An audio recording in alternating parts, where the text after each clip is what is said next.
I've been waiting for Why this am for I a so long nervous? time. Okay. I've been waiting for this for a long time. I'm so nervous. I Okay. really. Whoa. Okay. All right. I'm ready. Okay. I'm ready. All right. Are you sure? Get the giggles out. You let me know when you're ready. I'm ready. I'm the guest. I think so. Okay. All right. Why is this so weird that we're staring Well, at because, man, I think that this is the first time that you and I have really just gone unfiltered in front of a camera. Yeah. It's never been like that. It's most of the time it's been very prepared, very choreographed, if you will. Let's be honest. This is the first time we've done this. So This it's is. definitely This your is. first. Like, okay. I'm ready. This is going to be dope. All right. I'm down. Let's go. So, ladies and gentlemen. Don't laugh at me if I giggle. Out there. We're going to be giggling together. Nah, man. I got this, bro.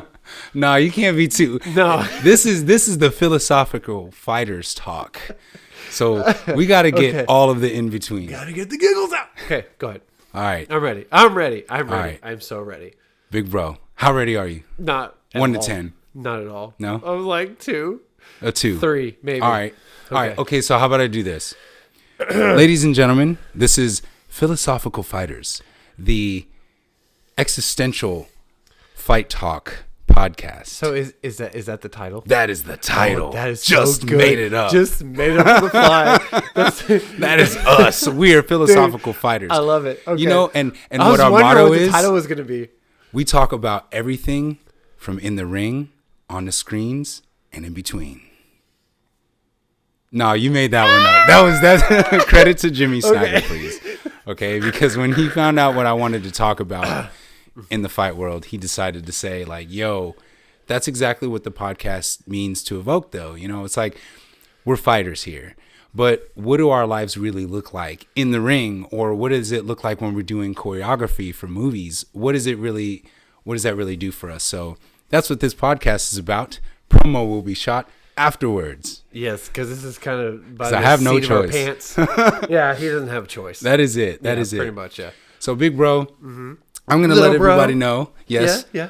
You're my coach, Jimmy Crazytrain Which Snyder. also he's my coach as well. So Well, let's go ahead and listen, put that out there as well. Listen, all right, so here are my credentials for all the folks out there, because I know that that's going to be like, who are these dudes doing Yeah, a fight right, podcast?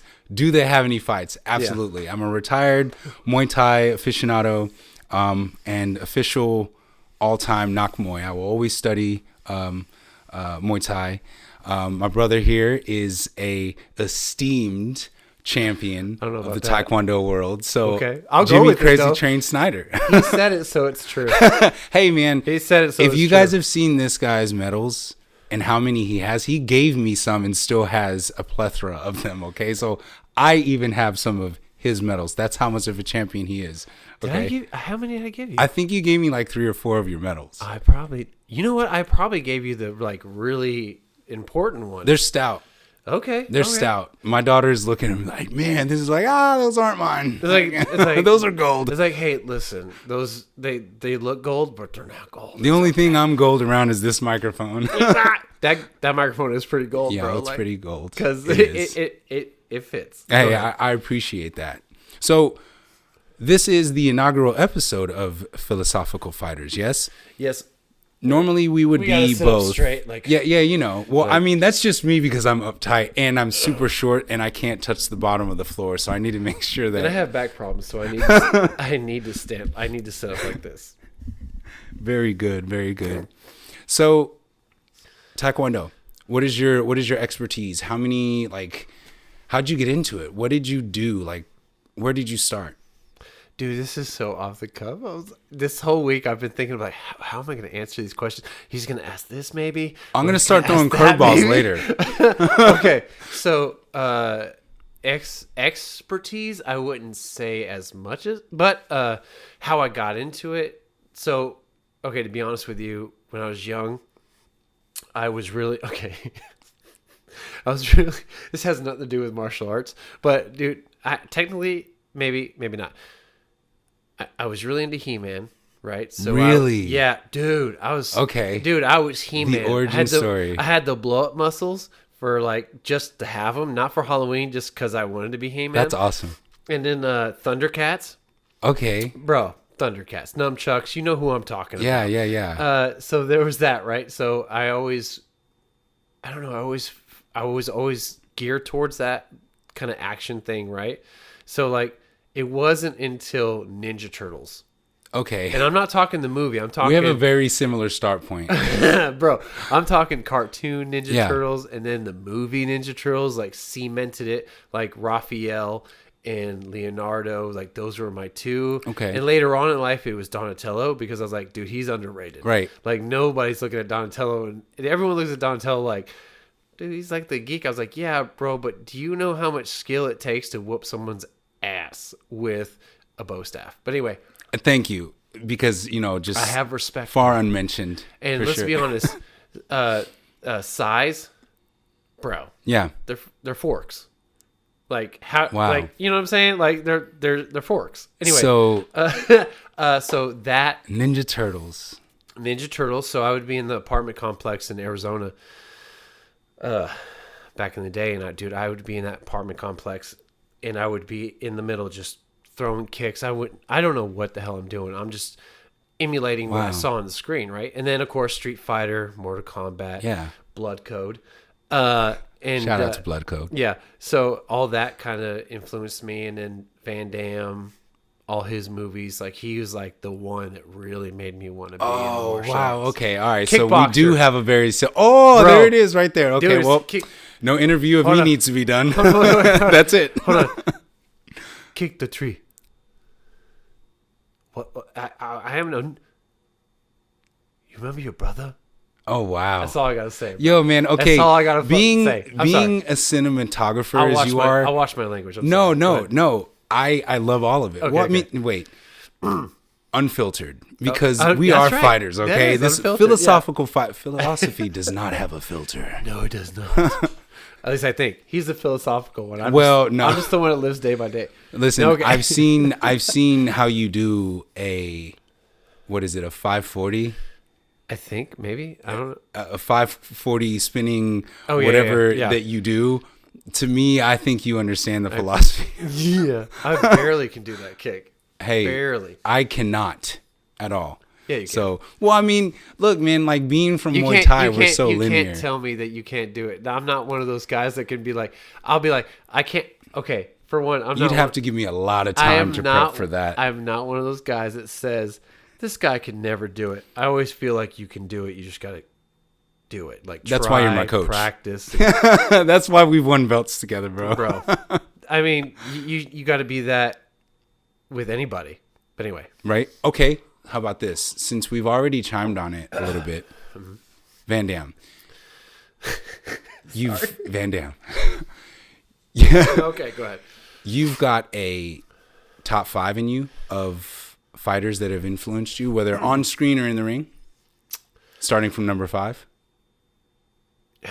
Dude, there's so many. Like I can't remember all the names. Like, okay, so just to be clear, before we go any further, okay, my mind is really shoddy. So like, no worries. I can't remember names, I might say the movie character. Hey, no, that's even better. Okay, so that's even better. So there's actually not really a top 5. It's probably more of a top 3. Okay, all right, top 3. I'm going to be honest with you, dude. Bruce Lee wasn't really one of them. Wow. Does that make sense?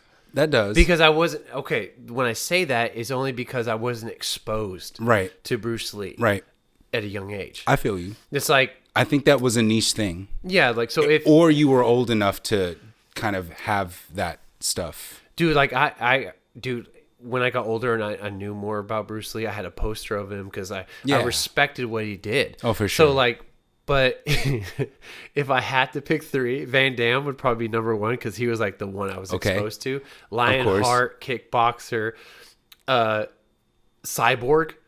I second that. Oh my god, dude! Cyborg was my stuff. But anyway, this is so funny. Anyway, so it would be Van Damme, and then Tommy. Really? Tommy, like, from Best of the Best. Oh, I thought you were talking about Power Rangers. Tommy. And, no, okay, dude, no. Hey, okay. Later on, as I got older, which is, I don't know if that's, you know what? F that. It's not pathetic, dude. I liked Power Rangers. Power Rangers was legit. I mean, come on. I still like that started so many of the White Ranger, bro. Come on, are you serious? Come on. Yeah. Anyway, so career started on Power Rangers, bro. So, yeah, it would be Van Damme, Tommy from Best of the Best. Dude, honestly, the third wouldn't even be like a real actual person. It would be like, I would actually say Street Fighter. Okay. Because all the characters in Street Fighter were inspiration. Just the game. The game in itself was an inspiration. Favorite character? Who'd you play with? Who are you whooping somebody's ass I wanted with? to be Ryu in real life. Okay. Was that the character that you were beating somebody's ass with? No, dude. It was because... Ken. Okay, because I feel for you on that one, because Ken. You want to be a character on the game, but sometimes it doesn't always pan out for how you actually fight. No, because I wanted Sagat to whoop it. I mean, I was pretty nice with them. Dude, Sagat was pretty dope, nice bro. with Sagat, but yeah, Chun-Li was the. Dude, Chun-Li was the bomb, bro. You know how... I only won the game with Chun-Li and E Honda because I cheated. Bro, yeah, you're like this. Listen, I'm just gonna tell on myself. Corner. Yeah, that's it. That's a wrap. Stuff. That's the move. And then, like, with Chun-Li, it was the leg. Like, That's it, yeah. Not to be like this, like, kind of bringing in present time into now, but, like, if you think about it back then, dude, Chun-Li was, like, the top female hero. All time. Dude, okay. No one could top her. Do you think, who do you take in a fight? Chun-Li or Sonya Blade? Chun-Li. Really? Yeah. Okay. Dude, I dig that. Hey, come on. You know me, I'm biased. I would definitely say Chun-Li. So. Bro, Chun-Li. Would take Sonya Blade? Oh, she would annihilate Sonya Blade. Anyway, oh, now we started something. She would annihilate Sonya Blade. Now we started something. I don't care. We can start it. Because guess what? We Clip it. We go Chun-Li will body Sonya Blade. Any day Philosophical of the week, fighters, put it out there. Any day of the week. I'm bumping the mic now. What? All right.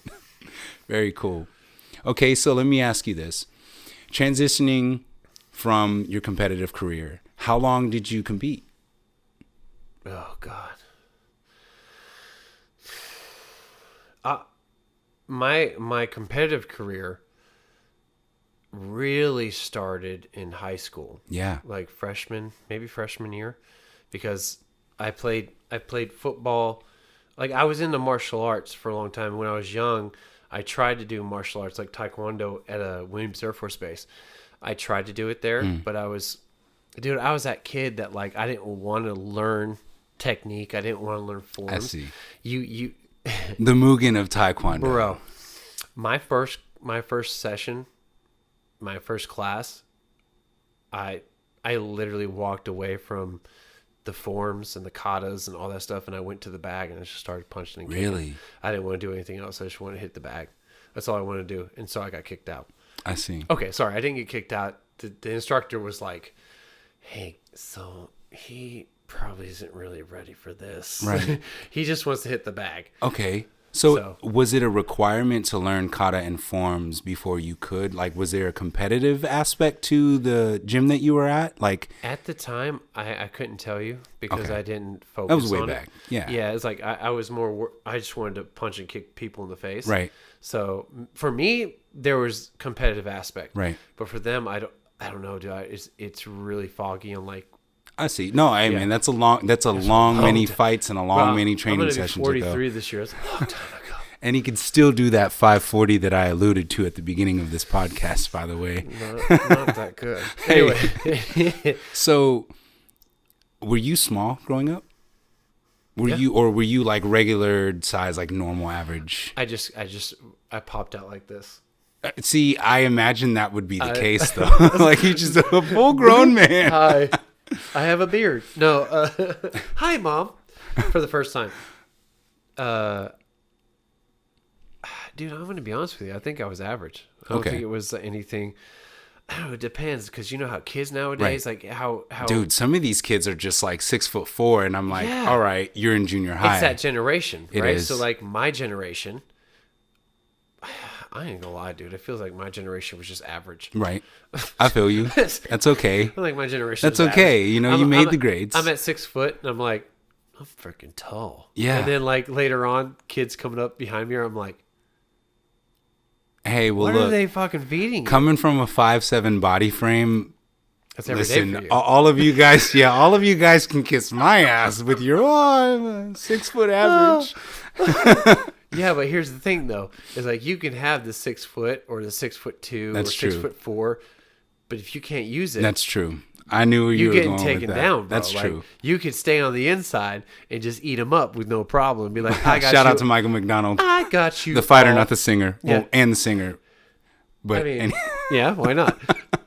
But you can eat them up all day long, and it wouldn't be a problem. And you're like, yeah, you don't know how to use your length. You don't know how to keep me away from you. So guess what? I'm gonna num. You know what? There were times, and I'm pretty sure that you've coached me through a lot of those times where I was at the advantage of having that little pocket of room underneath a taller person. So, yeah. I mean, you have your good days, you have your bad days. Oh, that's true. Oh man, some days are really bad. Some days are fucking horrible. Have you ever had a bad day? Like maybe not necessarily in training, but in a match or in a place that you were like, man, things are not going the way that they were supposed to. I think that was most of my Really? tournament career. Really? Yeah, like so my first tournament, I was literally 16, 17, maybe. I was yellow belt. Okay. 16, 17, and that was so quick story behind this. Yes, please. The first tournament I ever went to was in Kansas City. And so I got there 16. We'll say 16 because it sounds better. Yeah. 16. And I got there, and I was a white belt at the time. And I got there at the tournament. We get there. We're doing all the stuff, the sign-ins, whatever, of course, because you got to pay for everything. And then my instructor comes back, Deborah Broyles. Shout out. At the time. She comes back and she goes, hey, I got bad news. And I was like, okay, what's going on? And she goes, they don't let white belts fight. Oh, wow. And I was like, this was back then, though. Right. I think they actually let white belts fight now. And I was like, what?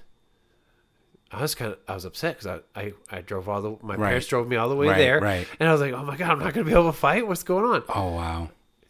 Was I 16 or 15? Anyway, and she goes, well, it's okay because you passed your yellow belt test. Promotion. Yeah. And I was like, wait, I never took a yellow belt test. And she goes, yeah, you did. Oh, wow. And I was like, and dude, I was so like that Ryu, that like samurai, that ninja, whatever, that was like, this is not honorable. Oh. I didn't say that though. But what I was like, it went in my in mind, that direction. In my mind, I was like, this is not right. I was like, won't I get in trouble? Won't they find out? Right. And she goes, they sell belts here. Oh, wow. And I go, oh. She goes, so put it on. You're going to fight as a yellow belt. And that's all there is to it. And I go, yes, ma'am. Because you didn't question. Right. Like, you know what I'm saying? Like, right. You didn't question. Quick caveat. In a real school, you didn't question. That's true. Yeah. But quick caveat. Stop using college words, man. Okay. All right. It's hurting my head already. Side note. Did you didn't see it from the perspective of, hey, a yellow belt would be competing at a higher form than a white belt, so maybe this is my time to kind of like fight up. You didn't? No, I didn't think that at all. Oh, I okay. thought I was breaking the rules. I see. Yeah. I would have been like, oh, I'm going to be fighting yellow belt. Bro, okay. I was paranoid as shit. Like, wow. I was like, how'd you deal with that? So I guess that's what the rest of the story is. Man, I don't know, like, traditional martial arts has fallen so far away from what we have nowadays. How so? You know what I'm talking about. Come on. I'll be real. Mixed martial arts now, Yeah. you don't, a good majority of the time, you don't go to a school to have discipline and really focus on the arts. Let's be honest. I'm not saying everybody isn't. Well, that's the gap of why you see the striking in Muay Thai and the striking in MMA. There's a complete gap. Yeah, like, and I'm not saying that everybody's like that. Right. Like, Although shout out, there are some many great strikers. I'm not saying that they're not. So, but I'm not for sure. But I'm not saying there's not those people that want to stick with the discipline, because Brazilian Jiu-Jitsu artists. I'm gonna say artists because it is an art. Oh yeah, it's a beautiful art. Oh my god! Like there's so many that like, because you know how a good majority of the time you hear like, oh, I got to learn a little bit of this. Right. I got to learn a little bit of that, or I really got to learn ground game, so I got to go do this. And they're just doing it because they need to learn ground game. Right. They're not doing it for the actual art itself. I see. Right? So, which there are. It could be overlooked, though. Exactly. Okay. Because they gotta beat the guy that they're going to fight, so they need to learn better ground game. So they're like, that's all I'm here just to beat that guy. Instead of going, like, the art form of how you put somebody into Kimura or how you put somebody into armbar, the art form and how you do that, the history of where Brazilian Jiu-Jitsu came from. Right. It's like everybody nowadays usually will be like, well, I won't say nowadays because I haven't been following up on, mixed martial arts as much as I used to. No, we stay in the outskirts. Like first and foremost, philosophical fighters here. We're obscure because we're old heads in our fighting community. So we kind of are the old guys on the lawn to get off my lawn. Listen, that's what we're saying. We got the fire pit going and we're sitting out and going, hey. We're purists sometimes, and I never said we weren't. So if you came to this podcast for anything else, you might be upset. I swear there's going to probably be people when they listen to this to go, I'm going to fuck them both up. I can do all their asses at the same time. Of course. Or they're like, they're in the garage. Right. They're not they're not a Joe Rogan. Exactly. But who's to say, man? Like, Oh, no worry. But anyway, so... hey, getting in the ring is a completely different thing, and I think getting in the ring, like, no matter what it is, if it's mixed martial arts or just a Taekwondo tournament or a karate tournament or point sparring, there's such a level of anxiety that it takes a different mentality to be able to understand that you're going into a place where the other person is wanting to harm you. They're going to try to beat you up. You have to have a different mindset. You do. But yeah, so anyway, so we're, I get the belt. Yellow belt. I put it on, and what's so funny is, like, she's so nonchalant about it. And I'm, like, freaking out the whole freaking time. I'm like, and my teammates are going, dude, don't worry about it. Just go out there. And, because, they're at their belt level. Right. They didn't just do that. So I'm like, anxiety levels going up through the roof. And they're trying to chill you out. Exactly. As a good team member would do. Exactly. And of course, when you have team members that do that, you're like, yeah, thanks. And they walk away. You go, oh my God. Right. You go back to work. Oh, yeah. So so we go out there and I do my forms. And she's like, don't worry about the forms. We're here to fight. We're not here to do forms. Oh, wait. So you had to do forms and? Yeah. Oh, so that kind of prelim to the question before. Yeah. I had to look pretty. And then I had to kick butt at the same time. So, and usually the guys that you fight against are doing forms. It's very rare that you don't go against the person that you did forms with. Right. So, and a lot of times you'll have like 3 to 4 people in your category, maybe 2. Wow. Depends on your weight division. So, I had 2 other guys. So, I fought the first one. And of course, I didn't know how to really spar the way I learned how to spar later on. Right. And this was World Taekwondo Federation rules. So it was, you kick the shit out of each other. Right. For 3 rounds, 2 minutes or 1 minute, however, or 2 rounds, 2 minutes, whatever they decided to do at the time. Yeah. It's changed. I'm sure many different leagues have changed over the years. Oh, absolutely. My God, so much has changed. Anyway, so I go in there and I fight the first guy. I win, which I thought I lost. The second guy, I had that confidence because it was a bye situation. Right. So, like, I fought, like, we did a thing like, okay, there's 3 of us, so you get the bye. You don't have to fight. These 2 have to fight, and you get to fight the final round. Right. Which is kind of crappy. But anyway, it's just how it works. Yeah. And so I fight, and then this guy had rest time. Okay. I've already fought. So this guy gets, like, maybe 5 minutes of rest, like, between fights. He hasn't fought. He's fresh. I'm already fought. So I was like, all right, cool, whatever. And of course I had that, that adrenaline high. Oh yeah. That adrenaline high. So oh yeah. Like, let's go. I want to fight. Let's go, bro. And so I fought him. Turned out way better than I thought it would.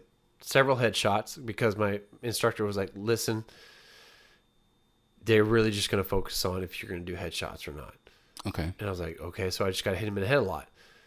I was like, all right, cool. And if anyone doesn't understand Taekwondo rules, no punches to the head, only reverse punch to the chest.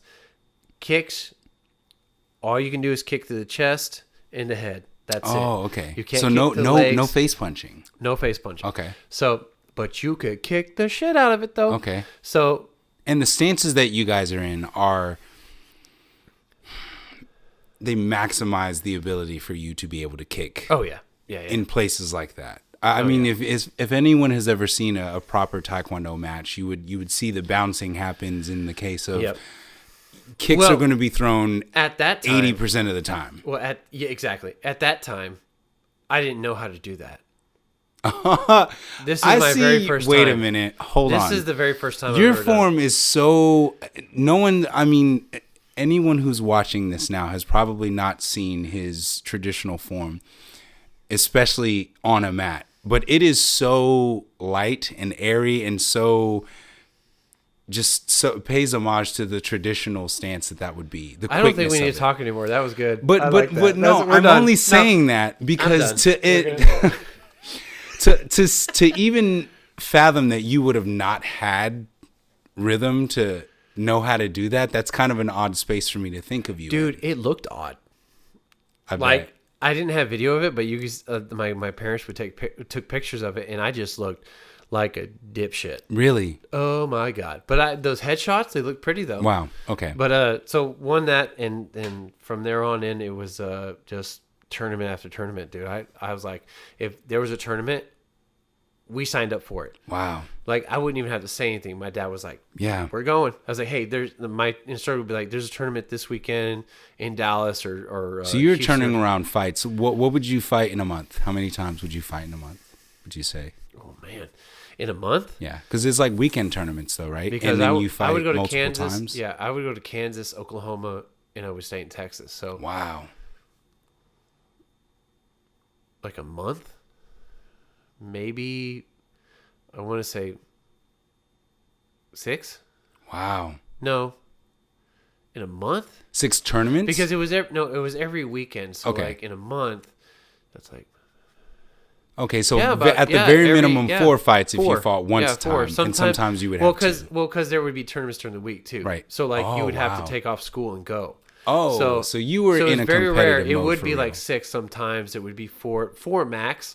But sometimes it would be 6 because you would go, because tournaments would happen during the week too. Like right. For instance, like Junior Olympics. Oh, that was a whole week. Did you ever try for Junior Olympics? Yeah. Oh my God. Oh man. Okay, hold on. If anyone can see my camera view, which you can't because it's my eyes, it's right in front of me. Right. Wow. That's crazy. 1999. I know, wow. Dude. It's 2024. When I said we were old heads, bro, I meant we were old heads, okay? This one's more recent though. Let me see that. That's look at this senior division, thing, man. That's senior division. Wow, look at this. I don't know if it might say it on the back. I don't know. Texas State Championship, man. Does it say the year? Nope. No year on it, man. It was golly, senior year. A national qualifier. I was an old guy at that one. Wow, man. Yeah. So for people who, like I said, for people who don't understand, and that's the real biggest point of this whole podcast, the thought process and the understanding of what it takes to either be in a ring or design choreography for a film. So being with that note, you've had this amazing career in Taekwondo. You've been able to fight many, many times and earn many stripes, as they would say, or dans, right? Are they called dans? Look at you. You know what? I did research. But I will tell you, I do have a junior brown belt in Taekwondo, okay? Yeah, let's not forget that. Because back in the day. I didn't forget that, so. So, but no. Because he did tell me he had a Taekwondo. Oh, I definitely kept that thing in a shelf because, you know, anyone seeing my brown belt, I'm like, please don't believe that I could do any of that stuff. I don't know, dude. I was good at katas. If somebody sees a brown belt, like, I don't think you really question it. You just go, oh shit, he knows some shit. I would hope not. Like, God damn, this motherfucker whoops somebody else. I think I might be the equivalent of a brown belt in Muay Thai. If there's like, because I don't. That's a good question. I know I've actually asked you about that, like, because I know if somebody asked me, they were like, because who was it? Anyway, they were asking me what I was doing, like, if I was still training Taekwondo. I was like, yeah, I'm training Taekwondo, but I'm really kind of training Muay Thai with my boy right now. And they're like, oh, who's your boy? And what's his rank? And I was like, oh, my boy is, Kai Liriano. And, well, I think you went by a different name at the time. Well, all the many Marco, names it up. Marco I have many names, guys. Don't look all of them up, please. So, Kai Uji or something like that. I'll butcher the names. But anyway. And I was like, well, I don't know. I don't know if Muay Thai has a rank. I think Muay Thai is just like you get good at the point where you're beating the shit out of people. But I was like, there's more of a hierarchy than anything. Yeah, like in the old Thai gyms, there's more of a hierarchy. Yeah, I didn't know if there was like a sash. Yeah, like Kung Fu has sashes. Some gyms do have I guess like a your thing on your arm. Yeah, your moncles, and some of them do designate it with those. Like you could have like a black moncol, which is essentially like a black belt. Some gyms do the colored ranking systems for those too. I never was at a gym that did any of those. I'm gonna lie, dude. When it comes to the color system of the belts and stuff, I always thought that was. At the time when I was young, I was all about it. I was like, this is my rank. Oh, okay. Like, look, what made you change? I was like, this is my rank, and you will not forget it. So that was the thing. That was like a badge for you. I'm getting over bronchitis, so that's why I can have that kind of cool voice. Hey, man, he does it naturally though. Oh, he's just. I've trained it. I've trained it. Anyway, so yeah, I've trained it. I just sit in front of a mirror. Whatever was it? Or no, Jim Carrey did that, and he made a career out of it. He did. No, yeah. At the time, I was like, man, I'm a green belt, bro. Like, I'm a green belt with a white stripe or black stripe, depending on if she had athletic tape at the time or electrical tape. Oh, wait a minute. For real? Oh, dude, I thought it was supposed to be a certain color. No. Okay. No, those fucking lies. No, it was like. See, wait, we are old school now. No, dude, like we're old school. Yeah, it was like, oh no, you got because you. It was so weird because some schools would have like you had to have several stripes on your green belt to go to here, or you would be a green belt and you would just go straight to blue belt. Was it blue belt? I could be wrong. Oh wow! It's been no, years. yeah, you're right because there are different schools in Taekwondo that either omit or add belts. I remember ours omitted the purple belt. They're like, we're gonna jump straight over purple, and like if it was if it was up to me, like with my age now and how my thought process is, you wouldn't get a black belt until you earn the black belt. See, no, yeah. Does that make sense? You would be a white belt for years. Your white belt needs to turn black. You would literally be, you would... it needs to be like, black from the dirt of all of your sweat. I don't know. And the blood, sweat, and tears of all your torture and all the pain that you've gone through. But yeah, that would be now, like that would be my thought process. Actually, I wouldn't even have a belt ranking system. Really? No, I would just, once you got good at the technique, we move on to the next. And then I would test you on the technique before that technique that we're working on right now. And then I make you do the technique that we're working on now. I would make you go through the whole effing process. Right. Which sounds a bit like choreography to me. Yeah, pretty much. You do one step, you learn it. You do the next step, learn it. And then you go, hey, you remember the first step? Yeah. Oh, crap. Let's do the first step now. Let's see if you got it. And if you don't know it, guess what? You go back. That gets me to wonder, because you having that pedagogy, that training. Thank you for explaining that yes, word. No, I said it and I'm like finger up. I'm sorry. See? He did it again. I'm sorry. Finger up. So having that teaching model, did you ever have a teacher that stood with you the most? Like what was what was the most homage that you could pay to a teacher? Did you have a teacher that was like top rank? Like, this is the one teacher that I learned the most with. No diss to any of their other teachers, but. No, I think you always have to stay.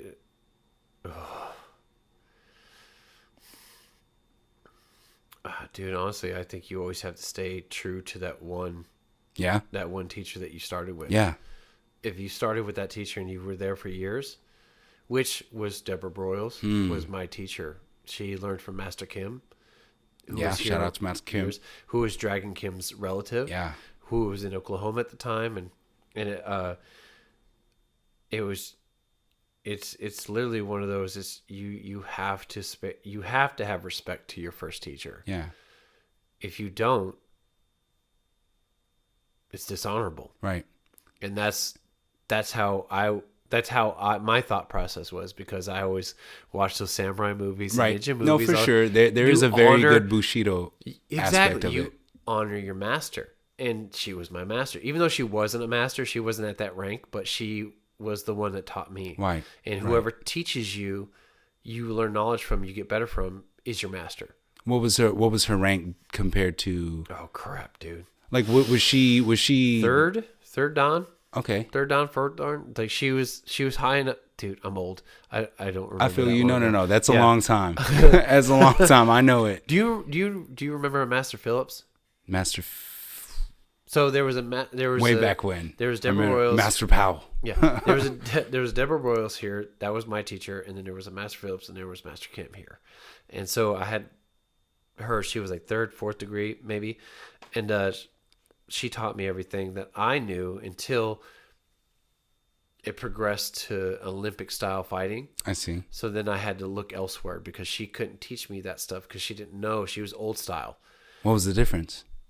Old style. Hers was like, I ain't gonna lie, dude. It was like, and I'm not hating on it. Right. Because at the time, it wasn't as smooth and, excuse me. How do I say that? It's like, I want to say poetic.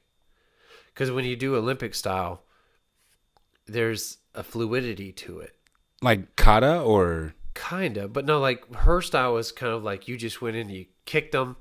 Oh, okay, competitive wise. Boom, bam, like more like aggressive point sparring. Right. Does that make sense? Okay. Yeah. You know, and of course, Taekwondo evolved from point sparring up to Olympic sparring, which was like double roundhouses, fast kick, fast roundhouse or 360 roundhouse, counters, all that stuff.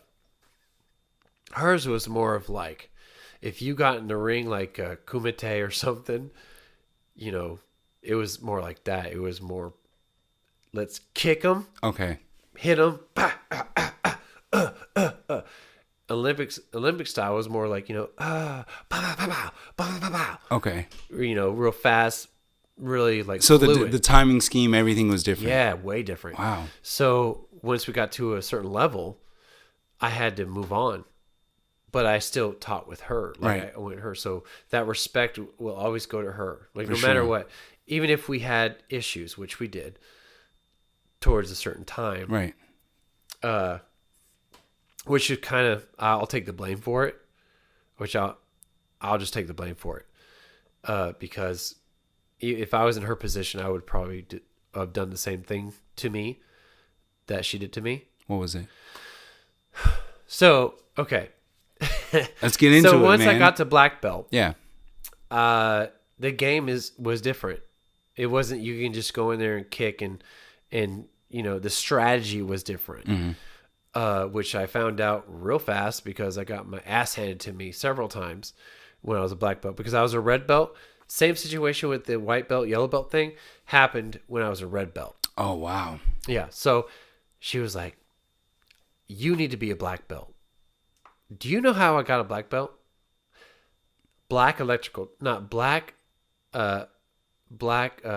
tape. Wow. We took my red belt, covered it in black athletic tape, and that was my black belt. And I was thrown in there. Wow. And the guy that I fought, which was only one guy, I didn't fight like multiple guys. It was one guy, handed me an ass whooping. What happened during that match? Dude, I got kicked in the throat. I got kicked in the balls. And you're not supposed to kick in the balls. Oh, no. No. Shout out to not kicking in the balls. Yeah. In any sport. Kicked in the throat, kicked in the balls. He just, dude, and he was like 6'2", 6'3" at the time. Because it was like, I was in light heavyweight, maybe. How old lightweight. were you? Lightweight at juniors is like heavyweight. Yeah. I think I was 18. Wow. Okay, so you were still pretty damn young to the sport. Dude, I went up in the ranks quick, which is a problem. Right.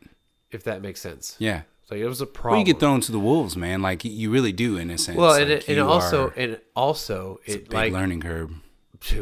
hugely because most people, if you do ranking systems, you stay at a belt for like a year or two Right. or a year or so, like depending, right? Like if it's reality, you can stay at a belt for maybe 2-3 years. Wow. 2-3 years.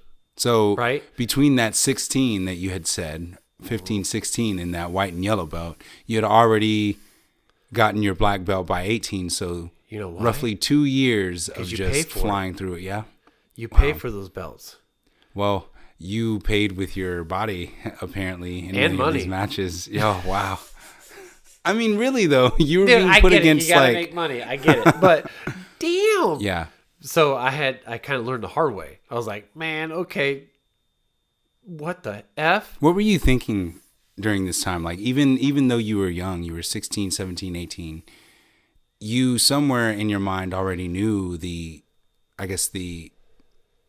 mix-up in honor, as you said, by receiving that yellow belt. So were you thinking about that, or were you just trying to stay alive? No, dude. I thought, honestly, as I ranked up, dude, I was dominating people. Yeah. Oh, so you were taking didn't care. people. Okay. Like, I didn't care how I ranked up. Right. Because I was dominating people. Wow. When I was young, I was dominating them. Green belt, blue belt, red belt. I was fucking dominating. Yeah. Like, I was winning all the time. Wow. So it just came natural to you. Yeah. So I didn't care. Was it your physical abilities, or dude, was it just you being that good at the sport? That good at the sport. Oh, wow. I don't think my physical ability at any time was.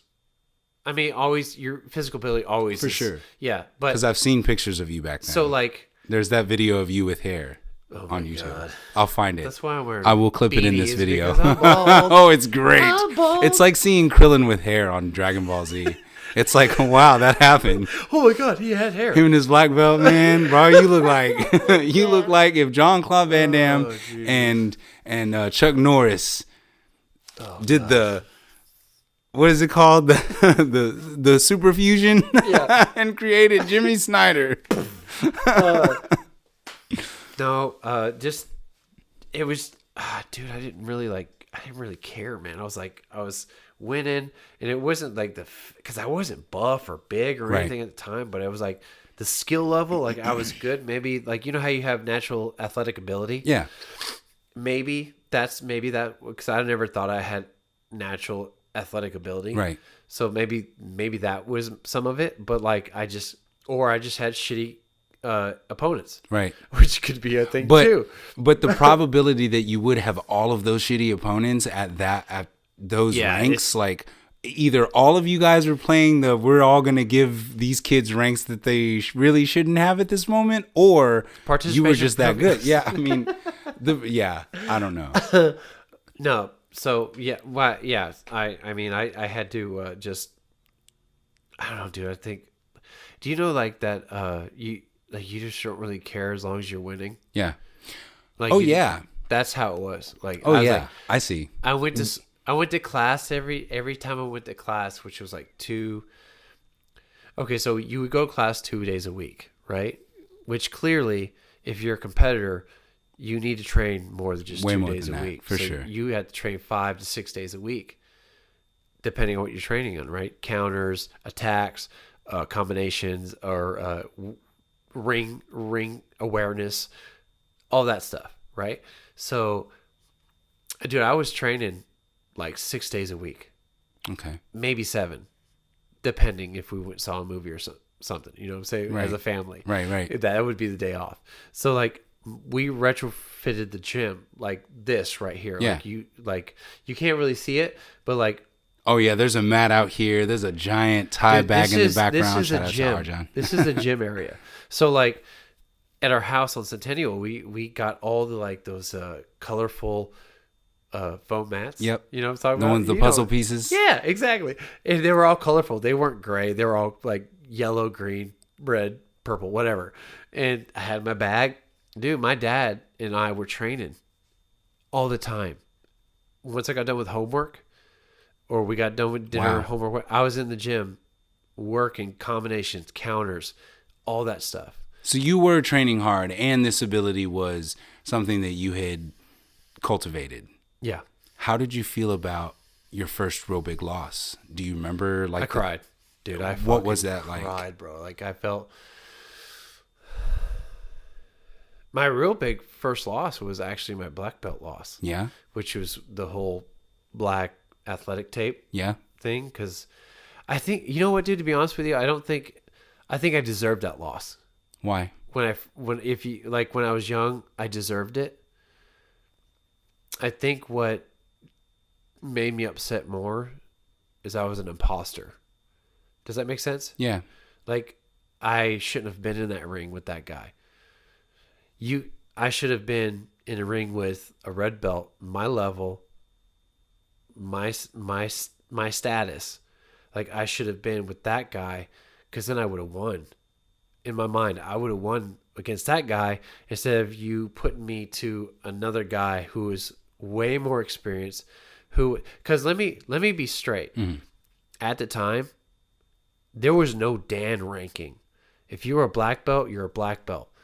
So you're fighting up against, if you're a brand new black belt, which would be technically a first dan, right? You could be fighting up against a fourth dan, who's been fighting for fucking years, right? So do they have at that high of a level? Because in Muay Thai we do have like rankings of A, B. Like if you've had 3 fights or less, you would be ranked a certain rank. If you have 3 fights to 6 fights, you would have a certain rank. Yeah. Did they have that for the black belt? Oh, it's just an open pool of... Pretty much. Well, I mean, it was old school too, so I mean, I can imagine that like the ranking systems like that would just like, well, it would literally just be black age. Belts. Wow. Okay. You'd be like, okay, you're 16.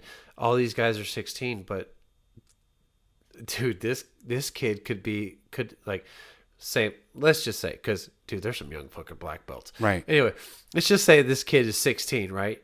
And he's a third dan. Compared to you being 16 and you're a brand new black belt. Right. Guess what? If he's your weight and he's your age, you're fighting that third dan who has so many years experience above you, who has been on national teams, right, who's been on international teams. And guess what? You're fighting him. What was that like dealing with it? Like, so you've told me that you were a bit distraught, of course, having to even put that black tape on your red belt. What did it feel like afterwards? Like physically, how did you feel? Physically? Yeah. Like, are you talking physically? Like physically. Oh, dude, I didn't train for like a month. Really? Like I was. You took that much battle damage, dude, from that one guy. Yeah. One guy. Well, I mean, what weight were you guys at? How much did you guys? At that time, it would be in juniors. I was a lightweight. What's that weight class look like? What's the poundage? Oh God, for folks out there, dude, how much were you weighing? I was tiny. Well, okay, what weight class did you say again? 160 something. It's lightweight. Damn. 160. You were like a $160? Yeah, I know, right? Damn.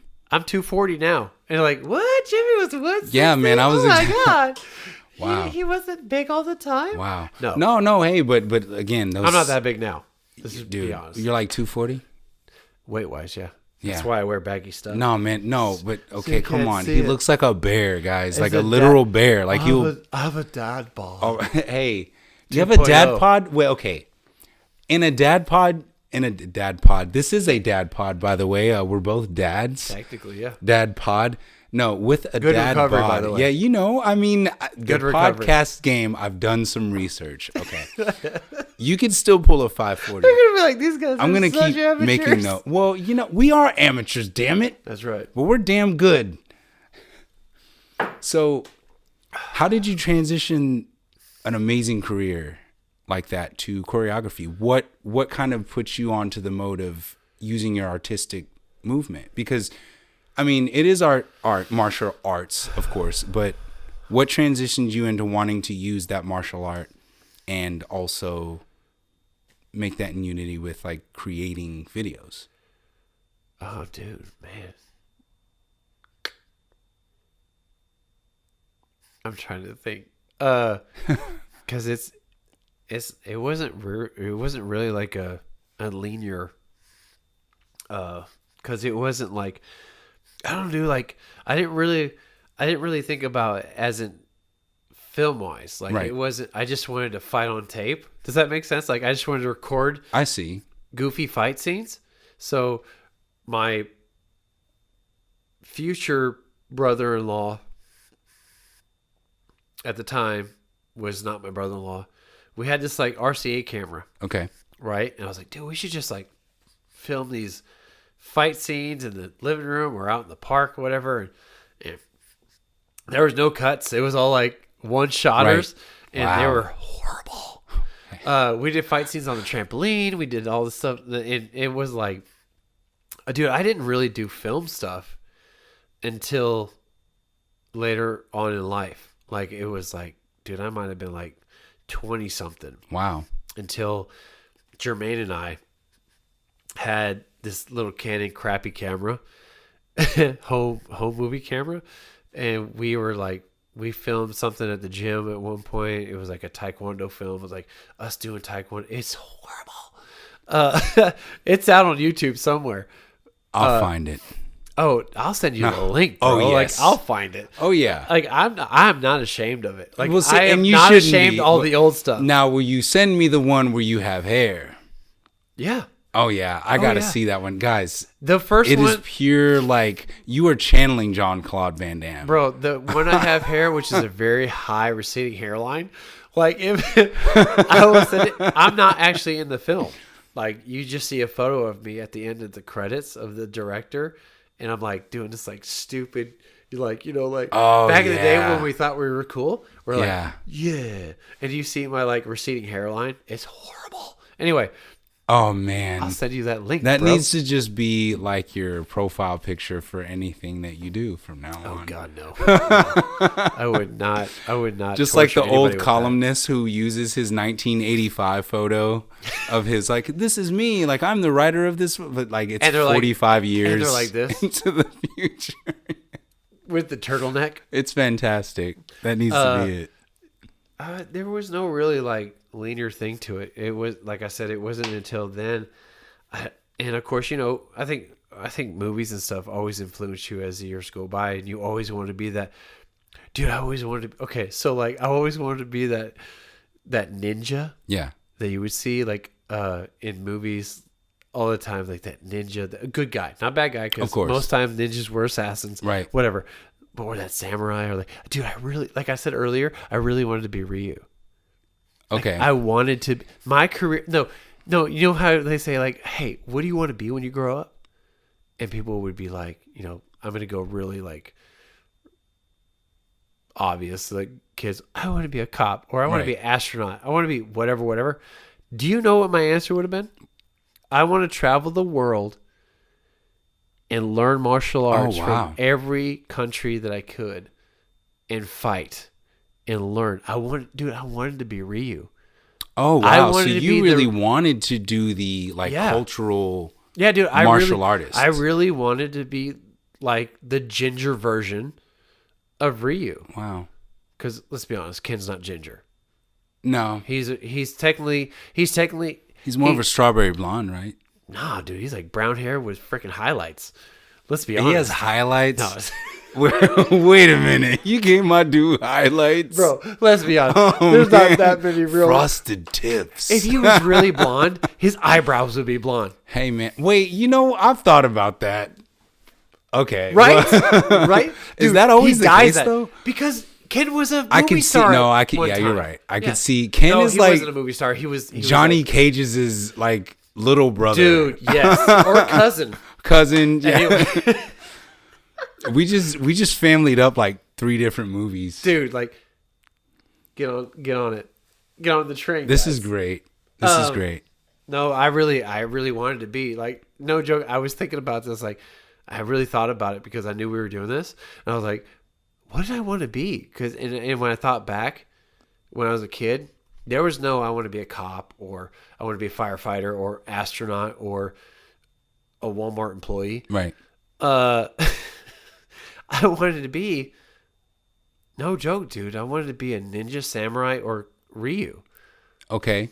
So with that being said, how does that affect your everyday life? So let me paint a picture for you here.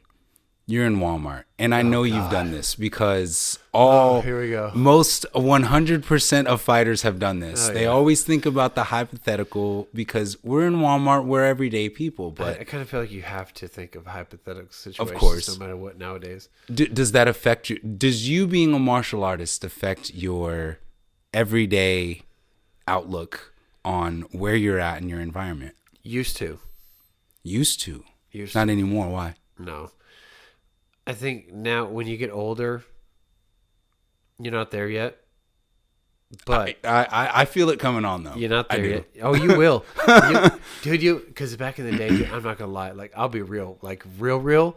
Like, are we talking real? Okay. Because I'll be real. I mean, always. Lights go out in Walmart and like guys come in with guns. I was like, yeah, I'm the guy that goes, Yeah, no, listen, right? My daughters know that I have a plan A.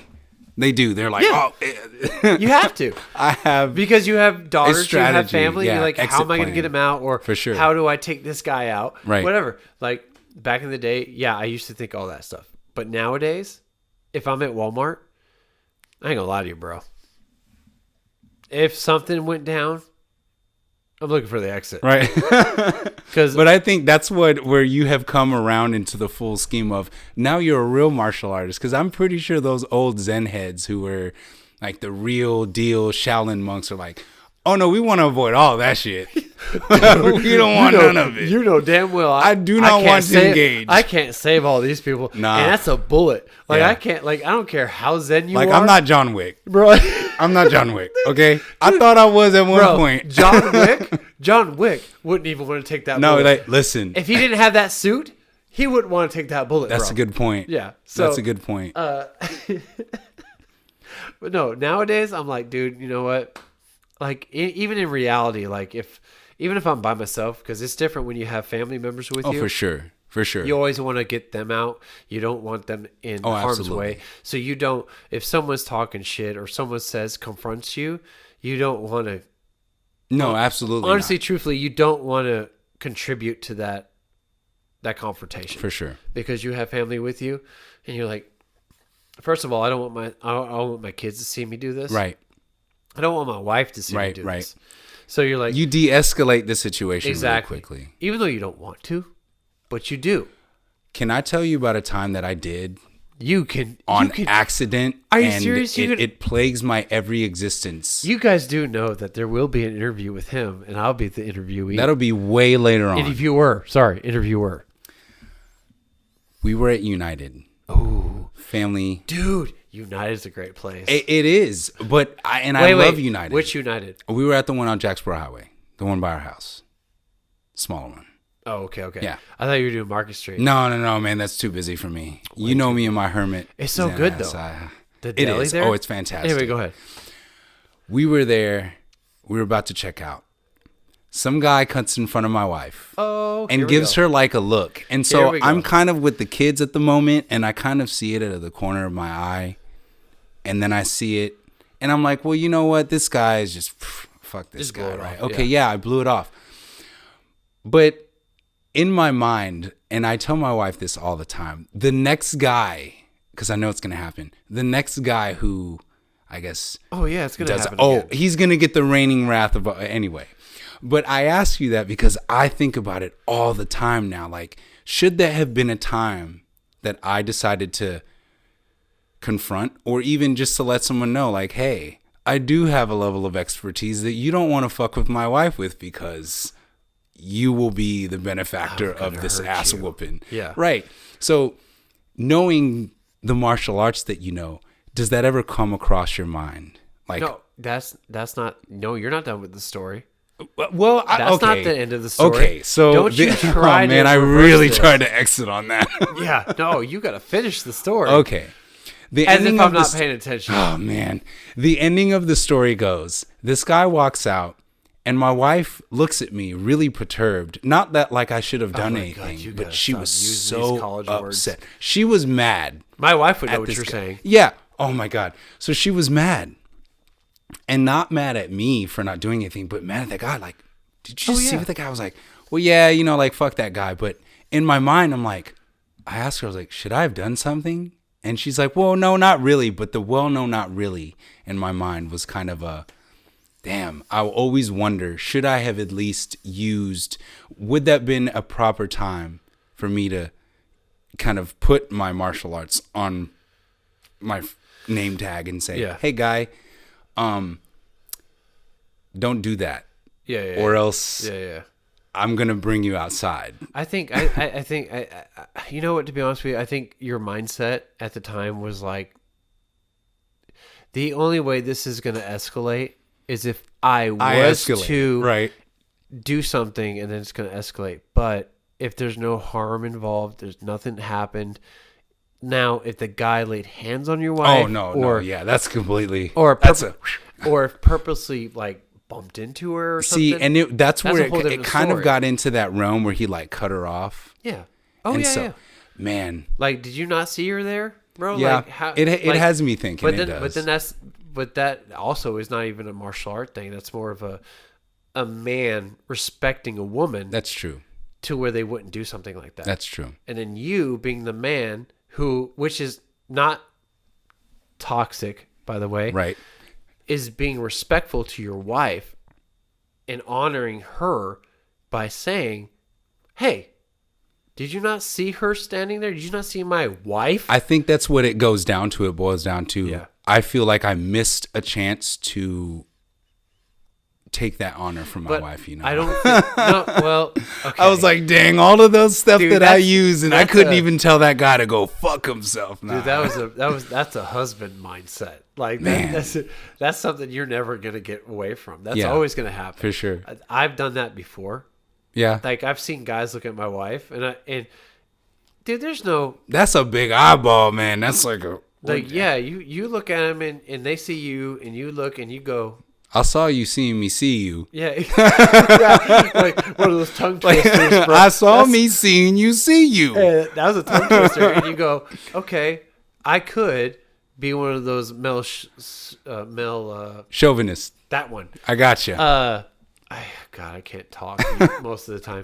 I could be that guy or no, I could be that toxic male. And go over and be like, yo, bro, what the... Right. You looking at my girl? Blah, blah, blah, blah, blah, blah, blah. Yeah. Or my family can enjoy the rest of their dinner without them even knowing that even happened. Right.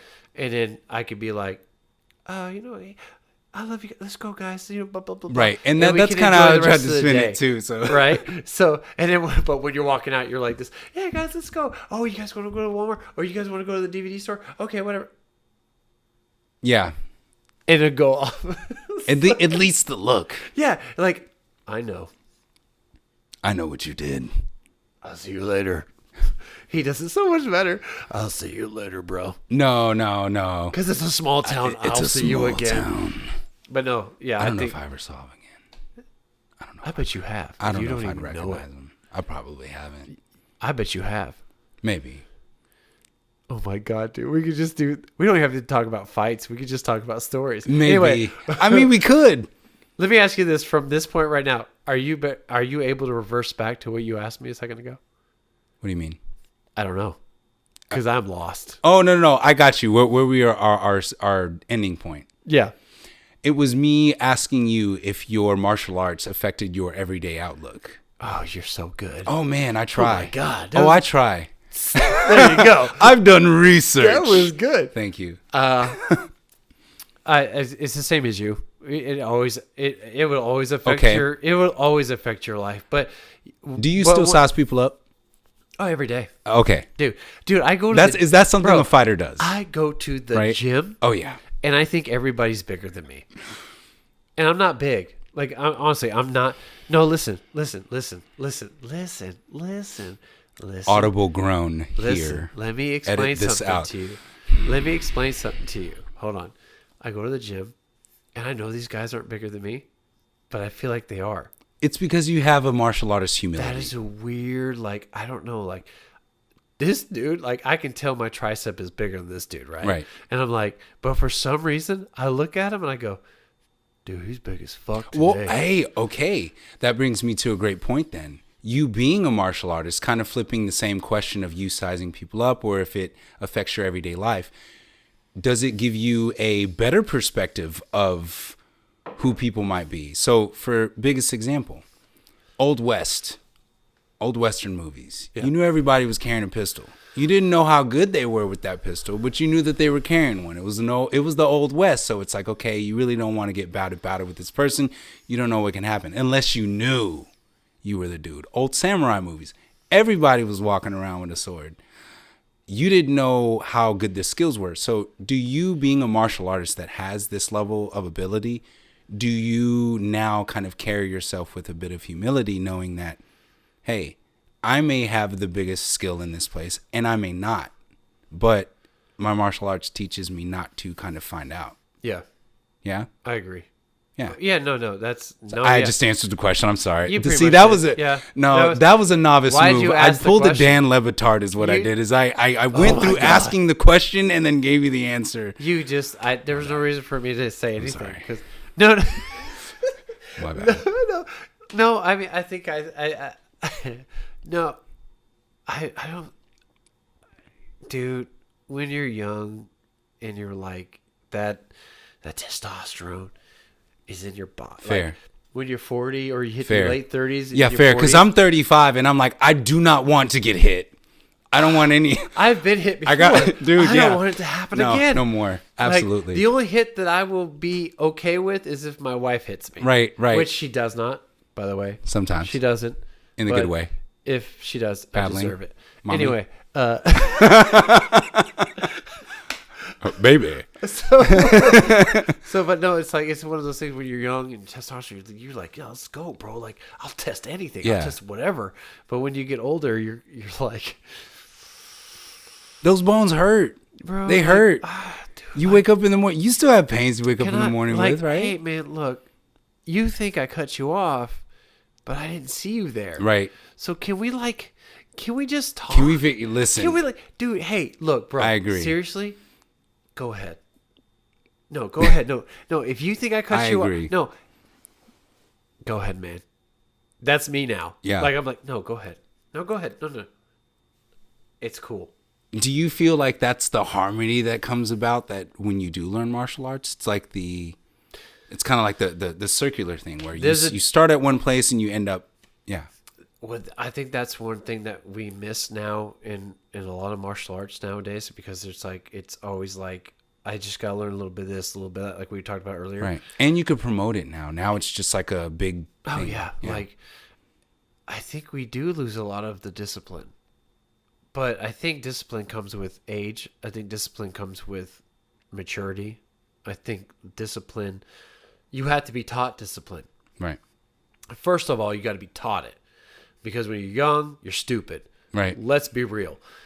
I'm trying to learn this to whoop somebody's ass. Exactly. You're like, you want to be the top dog in the room. But when you get older, that's how you learn discipline. For sure. Like, the experiences that you go through. That's how you learn discipline. You don't just learn discipline because someone teaches you discipline. Right. Because I could be 70 years old and you could be 20. Right. And I tell you all my life experiences of how I went through this, I went through that, I've done all this. That's not going to resonate with you because you're 20. Right. You're young. You have all this testosterone going through you. You're a young man. Fuck it. I'll even say you're a young woman. Right. Whatever. That right now does not apply to you because of who you are at that time and moment. You need to learn by experience most of the time. Do you think if you can go back in time and give your younger more... Oh, I would not listen to myself. You wouldn't listen? You wouldn't take any of that advice? I would listen, but I wouldn't take the advice. Wow. Okay. I would be like, oh, you kind of look like me. I look like that? Wow. Dude, what You think that would be your what first are you doing to No yourself? way. Come on. That's We're not exactly doing that. No. Damn, young I get self- that big is what? Come on, because I'm a $160 right now. Or my young self would be like, we go bald? No, man. But we grow great facial hair. Like, you can't get rid of the facial hair. I mean, come on. You have it somewhere, man. So, no, that would be... My young self would listen to myself, but I probably wouldn't take the advice that my older self... I would literally have to stay by my younger self all the time and be like, dude, that's a bad mistake. Yeah. Don't do that. Think clearly. What's this going to do to you later on? Right. I think that's with everybody though. Like, I don't think you could talk your younger self into being like, you can't talk your younger self into being smarter. I see. Even with the tools and the... Because you already think you're smarter. Right. That's like when your parents tell you, hey, I've lived life. I've lived what you're doing. Trust me when I tell you, this is not going to work out. But you know damn well. Even I do. You know, we went, I know better. Yeah. Yeah. There were a couple of those fights where like, you probably shouldn't fight up. Okay, I'm going to do it. I'm going to do it anyway. And you learn the hard way. Yeah. You learn by experience. Ribs and knees later. Broken jaws. Yeah. Broken feet. Yeah. Oh, yeah. Wow. So I guess we'll close it with this. Oh, you're closing it? We're done? Yeah, man. No. We're not done. We're not done. How long is it? I don't know. It's been a minute, no? Yeah, it's been a minute. Oh, dude, where do you want to take it's it? 11:16. Where do you want to take it? It's 11:16. You're there. You tell me where you want to take it. Okay, all right. Here. Your choreography career and the things that you've done. What can you name as the biggest influence to your choreography style? Ugh. Like, what do you mean? Like martial arts styles? Martial arts style. When you form choreography to be filmed in front of a camera, what's doing the inspiration? Can you name any like inspiring people like what is it? Donnie Yen, right? Or any of those fighters that dude, I don't that think, you see their style and I don't think there was really any one specific. Okay. Because I was such a what's the word, novice? Oh, I see. So you were just feeling it out and kind of doing the things that you liked.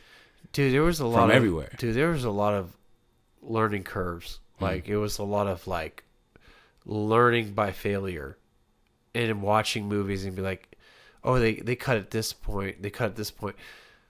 Dude, I'm not going to lie, dude. Like it never was really one thing. It was like you did it this way. Okay, it worked out. But then you saw how other fight scenes work. They go, okay, I'm going to shoot like that. Okay. And then you go, okay, I'm going to shoot like that. I'm going to shoot like that. I'm going to shoot like that. I'm going to shoot like that. I'm going to shoot like that, if you get what I'm saying. Yeah. Like it was never like, oh, Donnie Yen shoots it like this. Because, dude, I didn't know Donnie Yen until later on. Oh, wow, really? Okay, I'm going to be real with you. And I thought about this too. Because I kind of had a feeling this would come up. All right. I was not into the Kung Fu movies. Okay. I feel you, which is fine. I did not get... Even as a Thai fighter, I was into the Kung Fu movies. I'm not going to lie to you. I did not get into Kung Fu movies until I saw Jackie Chan in the Rumble in the Bronx. Really? I know. Yeah. I feel like a failure now. No. But that's a good primary movie to begin with, because that was the first one that really kind of sparked onto the U.S. soil of real martial arts in a real American movie. Exactly. Most of the time it was martial arts movie from over there that had been dubbed in English now. So you're seeing it. Or it was like the Jean-Claude Van Damme movies. Yeah. Or the American Ninja. Or, that. Well, actually, man, like, when did Rumble in the Bronx come out? That was a early 90s movie? I did not do my research. No worries. I think it was I'm going to go on the limb and say I really think it was like an 89 to 92 movie, I think. Okay. So before then, I'll go with you on that. I don't even think Jean-Claude Van Damme was really there yet. I think Jackie Chan started a little before him, no? Well, no, I think Jackie Chan started before, but I don't think he made his U.S. debut until after Van Damme. Because Van Damme was the shit. And I didn't see Jackie Chan until I was older. That might be true. Yeah. Damn, see, that I did not research. See, he did the voice. Damn. Yeah. I hope my camera didn't go out yet. No, maybe not. We'll see. Yeah, well, anyway. It caught it or not. Yeah. Man, I'm really happy that I got to do this with you because I really want. I'm glad we got to do it because it's kind of a test. Yeah, I mean, yeah, because we will continue the series with other fighters and other choreographers and stuff like that. I don't know. Where are you going to find other choreographers? Oh, buddy. Town? I've been doing the research. In this town? No, maybe not in this town. No, not in this town. Where are you going to find them? But we could be in our studio and we could Zoom. Come on, man. I've done research enough to know that, we could Zoom produce, baby. Okay, all right. I've been talking to behind the scenes people already. I'm glad you're doing the research. Man, I'm telling you. I did just this. Just this is, to me, 70% of the work. Oh. Wow. Actually, I thought really 80. I'm like, oh my God, I'm kind of stealing time because he's doing all the stuff. He has all the microphones and all the editing. Dude, do you know how long it's been since I filmed something? Man. Since I'm the Star honored Wars that. one. Yeah. And that's what kind of inspired me to go, you know what? I want to know what the person behind the camera is like also. You know, I wanted to know how you took all of the things that you have experienced, both as a fighter and a choreographer, and go, you know what? Let's get behind the philosophy of what he's thinking and doing. So that's what kind of inspired this series for me. Well, now we just got to keep going with it. Let's do it. That's up to you, bro. You know, gang, I'm down. Gang. Bro, I'm down, bro. Gang. So is there like outro that you want to do? Because it's like technically like this is like testing. So I guess is there an outro? Did you come up with something? Since you did all this research? Well, thank you so much for watching our podcast. I would like to, again, introduce as our outro, Jimmy Crazytrain Snyder. He is a remarkable Taekwondo expert. What did I tell you about the crazy train multiple lines. What did I tell you about the crazy train this is from the other interview that we did. Oh, I kept my research, buddy. Random on repeat? Random on repeat? Yes, sir. Yeah. By the way, you should go check their podcast out. Yes, please do. Random on repeat. Shout out to your boys, because, again, that's another thing that inspired me. I said, hey, I love the way we sound on these mics in this interview. This sounds nice. I kind of want to do it some more. Like I like talking. I got a little conceited.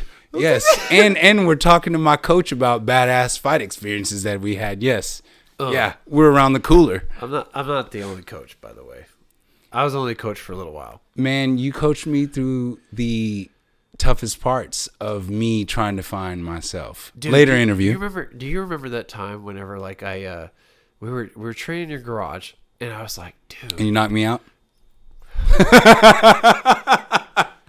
Dude, clip that. I totally remember the time we were in my garage and you knocked me out. I don't even think I knocked you out. You knocked me out. I think you were playing, making me feel good. Brother, so anyway, I almost hit the ground. I woke back up 2 inches from the ground. Go, oh shit. Yeah. I don't believe you. Anyway, I was there. Remember that time when I told you, I was like, man, you're really heavy. Like, as small as you are, you're like really heavy to the ground. Like, you're really there. You don't move. You're just there. Like, you go in straight in. There's no move in you, right? I was like, that's good, but you're too small for that. Yeah. Remember that? I was like, dude, you're way too small for that. Oh, yeah. Like, you're strong, but you're too small to keep yourself weighted to the ground to where you're like, I'm a rock. I'm not being moved. Yeah. There's a good point in time when you need to do that, but you're so, I'm not saying small. No, I feel you. But you're smaller. You got a smaller frame. That means you're lighter. Absolutely. That you can move. You changed my complete game. Dude, like, I was like, oh my God, don't waste that ability. Oh, yeah. I was like, dude, you can glide over to the left, you can glide over to the right, and just annihilate your fucking opponent. You taught me how to be a real switch fighter. Like, for real. Dude, I remember that shit. That was so dope. Yeah. Oh, it's fantastic. Mist. Oh, man. Straight away. Now, whenever people see me get into orthodox from Southpaw, they're like, wait a second. I don't know what the hell's going on. I'm like, oh, yeah, I'm comfortable here and there. Switch it's it up, great. son. See, that's why I'm telling you guys, he has mighty expertise. You should always switch your stances up. Oh, it's great. You should always, like, if ever, it's like a hack. It really is. Dude, I won't lie to you. It's a hack. If you like, this is so weird how it got to this, but like if this is the technical stuff. This is the good stuff. Yeah, technical fighting. You're always going to be dominant on one side, but you should always have the other side worked to the point where you can use it efficiently. Absolutely. So like if you're right-handed dominant, you're going to be in the right stance. You always should work that to your strength. For sure. But in that fight, to throw off your opponent, you should be able to switch to the other side and be able to fight efficiently from that side to throw them off enough to where you could switch back and then just fucking decimate them. Absolutely. Anyway, sorry. No, I'm glad you brought that up, because in the technical aspect of it, you got me to understand that being in an orthodox or a southpaw stance, depending on what I was on before, it's not just turning all of your combinations upside down. It's a completely different mindset. Like you guys don't understand. Like I have to say this, and hopefully my camera is still filming this. Like when I first trained with Kai, which was a couple times, but when we literally really started training, which was in his garage, it wasn't at whatever gym. It was in the garage. And guys, you don't understand. Like on the slab. I have to tell you, like when I was looking forward, which obviously he was way more talented in Muay Thai than I was. I was more of a Taekwondo fighter at the time. He was like, it was fucking scary.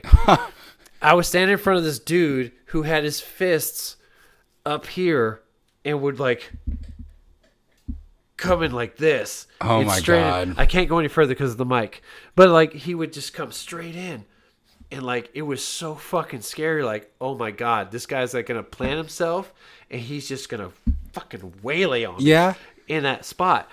And which he did, by the way. But you did teach me that the movement is what I had worked. To back away from oh man, but you taught me so much, because you taught me that whenever I was so stout to the ground, you changed my game, because I couldn't take that much damage, and you saw it. I'm not a damage taking fighter. I'm not a Rod Tang. I'm not one of those dudes who can sit there and just take shots, and you quickly understood. I don't know. Like, I kind of thought you could. Ooh no.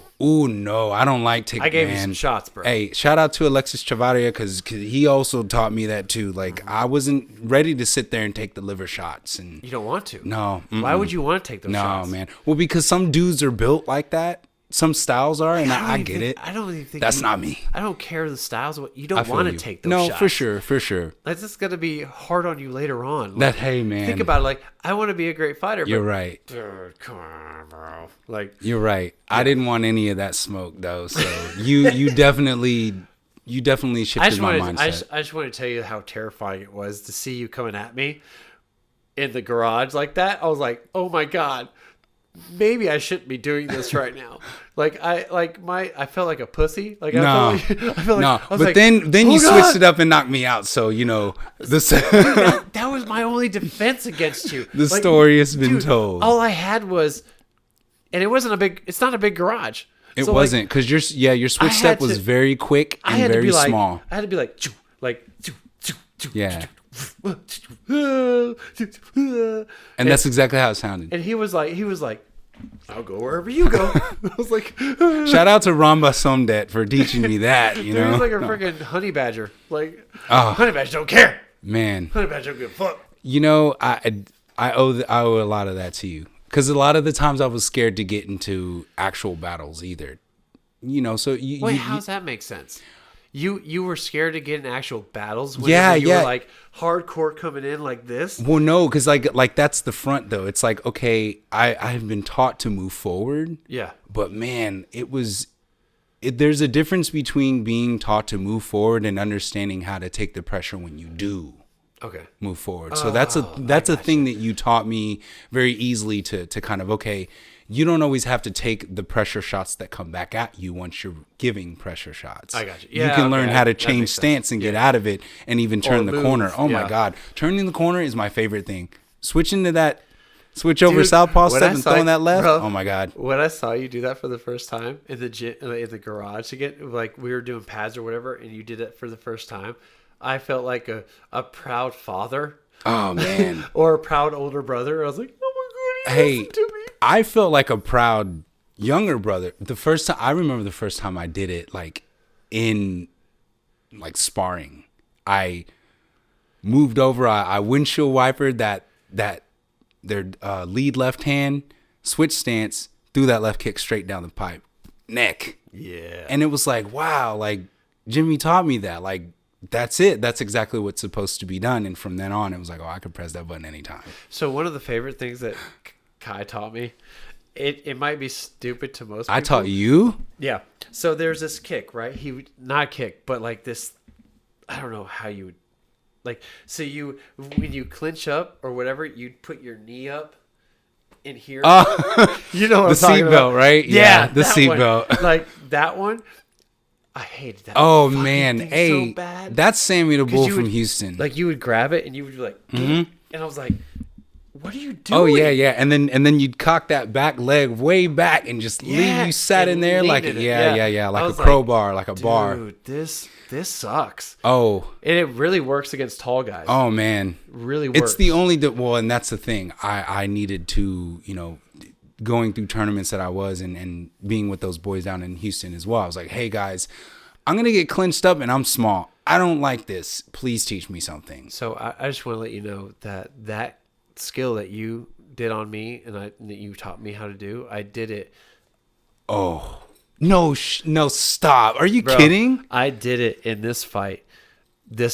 Wow. I just want you to know, this was senior. Wow. Senior level, like, was it not senior? It's older level. Like, it was senior, and then there was another level. That's where I was at the time. And that's where I got this. So the guy was like, so I'm like 6 foot now, right? With shoes on, I'm like 6'1". Wow. The guy was like 6'2", 6'3". And dude, kicked like a fucking tree. No joke.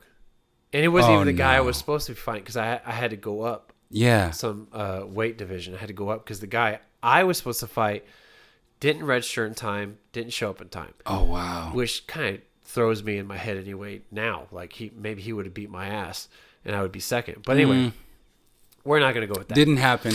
Exactly. Another timeline, maybe. But so I fought the guy, and dude, we clinched up. And there's a move. It's a cut kick. Most Taekwondo guys know what I'm talking about. Cut kick, right? You know what I'm talking about. Yes, you've taught me. It's like it's in between a front and a side kick. So it's like this. It's so, like sometimes it can go into the leg, like to push off, right? Yeah. So it's like a jab with the leg, right?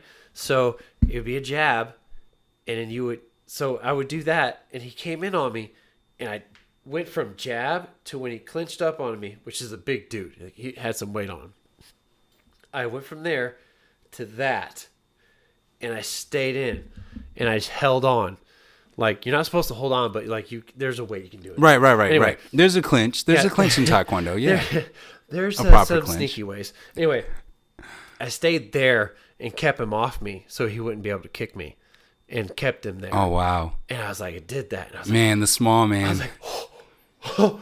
Like, of course, at the time you're not thinking about it. You just naturally do it. And so I did it. I was like, when you're able to put the seatbelt on somebody. Yeah. And so I did the seatbelt and I held it.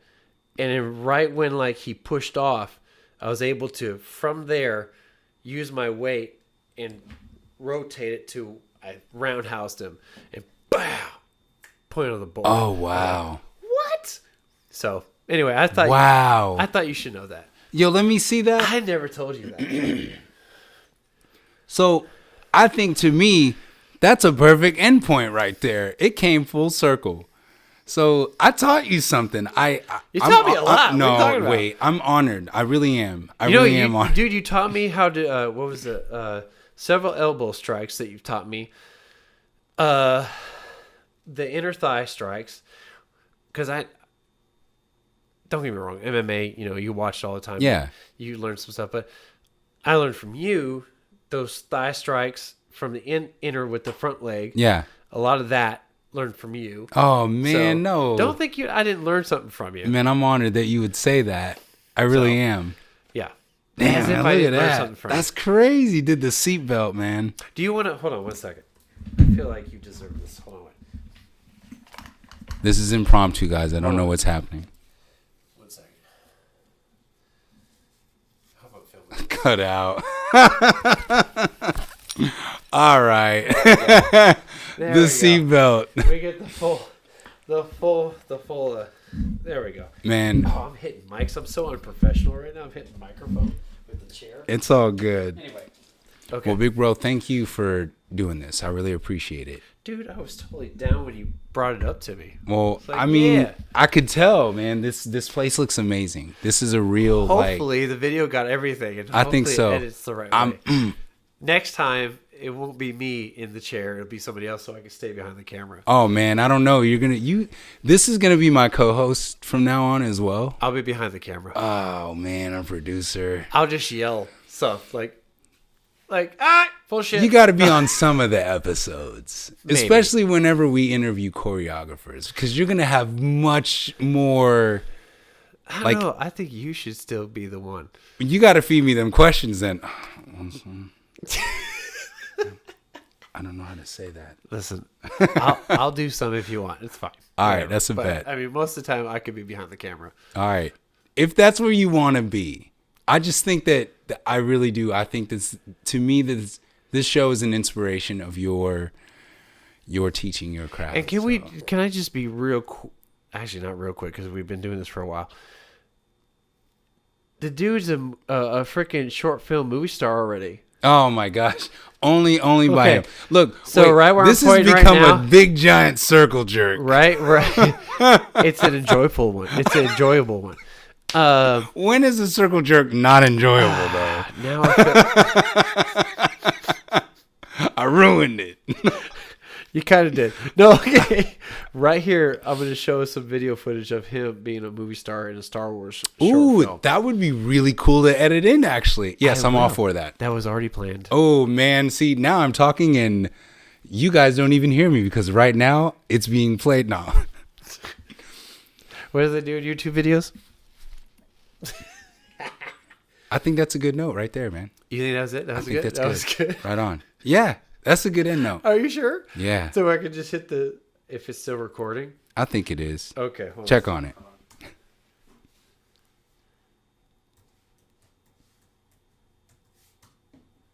It is still recording. Heck yeah. Ladies and gentlemen, Philosophical Fighters Podcast. Your boy Kohei Zenji, known as Kai. Jimmy Crazytrain Snyder. Coach. Taekwondo. Aficionado. Choreographer. Extraordinaire. Movie Thank you star. so much. Short films movie star.